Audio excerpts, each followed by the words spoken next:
तो शंकर भगवान की जय। प्यारे दोस्तों, धार्मिक कथाएं चैनल में आपका हार्दिक स्वागत है। आज मैं वीडियो में सोमवार की कथा सुनाने जा रही हूँ। दोस्तों, यदि आपने मेरा चैनल धार्मिक कथाएं लाइक और सब्सक्राइब नहीं किया तो ज़रूर करें।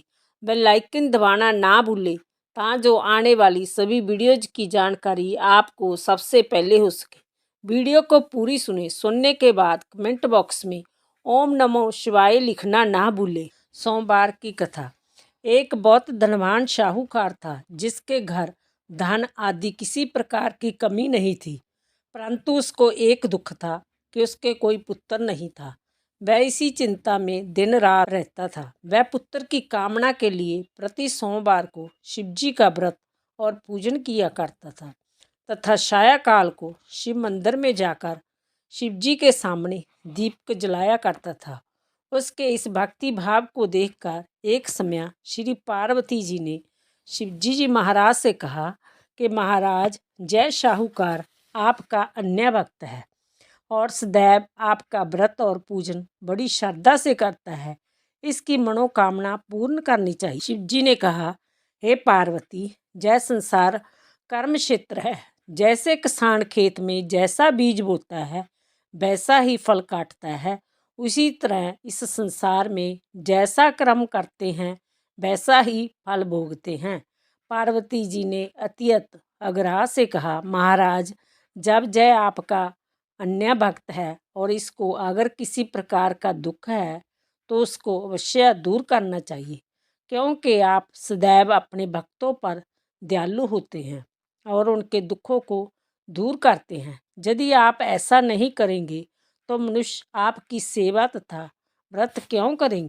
पार्वती जी का ऐसा आग्रह देख शिवजी महाराज कहने लगे, हे पार्वती, इसके कोई पुत्र नहीं है। इसी चिंता में जय अति दुखी रहता है।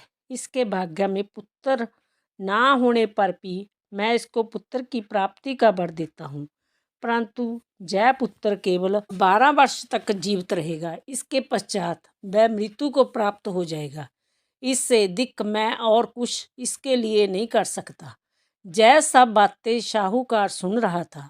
इससे उसको ना कुछ प्रसन्नता हुई और ना ही कुछ दुख हुआ। मैं पहले जैसा ही शिवजी महाराज का व्रत और पूजन करता रहा। कुछ काल व्यतीत हो जाने पर साहूकार की स्त्री गर्भवती हुई और उसे 10वें महीने गर्भ से अति सुंदर पुत्र की प्राप्ति हुई। साहूकार के घर में बहुत खुशी मनाई गई, परंतु साहूकार ने उसकी केवल 12 वर्ष की आयु जान कोई अधिक प्रसन्नता प्रकट नहीं की और ना ही किसी को भेद ही बताया। जब वह बालक 12 वर्ष का हो गया तो उस बालक की माता ने उसके पिता से विवाह आदि के लिए कहा, तो वह साहूकार कहने लगा कि अभी मैं इसका विवाह नहीं करूँगा, अपने पुत्र को कांशी जी पढ़ने के लिए भेजूँगा।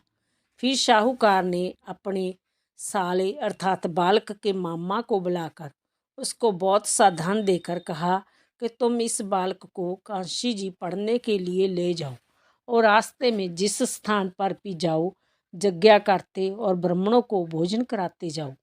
वह दोनों मामा भांजा यज्ञ करते और ब्राह्मणों को भोजन कराते जा रहे थे।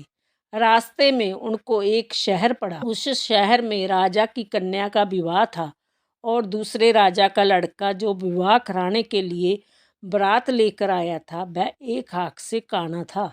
उसके पिता को इस बात की बड़ी चिंता थी कि कहीं वर को देख कन्या के माता पिता विवाह में किसी प्रकार की अड़चन पैदा ना कर दे। इस कारण जब उसने अति सुंदर सेठ के लड़के को देखा तो मन में विचार किया कि क्यों ना दरवाजे के समय इस लड़के से वर का काम चलाया जाए। ऐसा विचार कर वर के पिता ने उस लड़के और मामा से बात की तो वो राजी हो गए। फिर उस लड़के को वर के कपड़े पहना तथा घोड़ी पर चढ़ा दरवाजे पर ले गए और सब कार्य प्रसन्नता से पूर्ण हो गया। फिर वर के पिता ने सोचा कि यदि विवाह कार्य भी इसी लड़के से करा लिया जाए तो क्या बुराई है। ऐसा विचार कर लड़के और उसके मामा से कहा, यदि आप फेरों का और कन्यादान के काम को भी करा दे तो आपकी बड़ी कृपा होगी और मैं इसके बदले में आपको बहुत कुछ धन दूंगा। तो उन्होंने स्वीकार कर लिया और विवाह कार्य भी बहुत अच्छी तरह से संपन्न हो गया। परंतु जिस समय लड़का जाने लग गया तो उसने राजकुमारी की चुंदड़ी के पल्ले पर लिख दिया कि तेरा विवाह तो मेरे साथ हुआ है, परंतु जिस राजकुमार के साथ तुमको भेजेंगे वह एक आँख से काना है और मैं कांशी जी पढ़ने जा रहा हूँ। लड़के के जाने के पश्चात उस राजकुमारी ने जब अपनी चुंदड़ी पर ऐसा लिखा हुआ पाया तो उसने राजकुमार के साथ जाने से मना कर दिया और कहा कि जय मेरा पति नहीं है, मेरा विवाह उसके साथ नहीं हुआ है, मैं तो कांशी जी पढ़ने गया है। राजकुमारी के माता पिता ने अपनी कन्या को विदा नहीं किया और बारात वापस चली गई। उधर सेठ का लड़का और उसका मामा कांशी जी पहुंच गए। वहां जाकर उन्होंने यज्ञ करना और लड़के ने पढ़ना शुरू कर दिया। जब लड़के की आयु 12 साल की हो गई उन्होंने यज्ञ रचा रखा था। लड़के ने अपने मामा से कहा, मामा जी आज मेरी तबीयत कुछ ठीक नहीं। मामा ने कहा अंदर जाकर सो जाओ। लड़का अंदर जाकर सो गया और थोड़ी देर में उसके प्राण निकल गए। तब उसके मामा ने आकर देखा तो वह मुर्दा पड़ा है।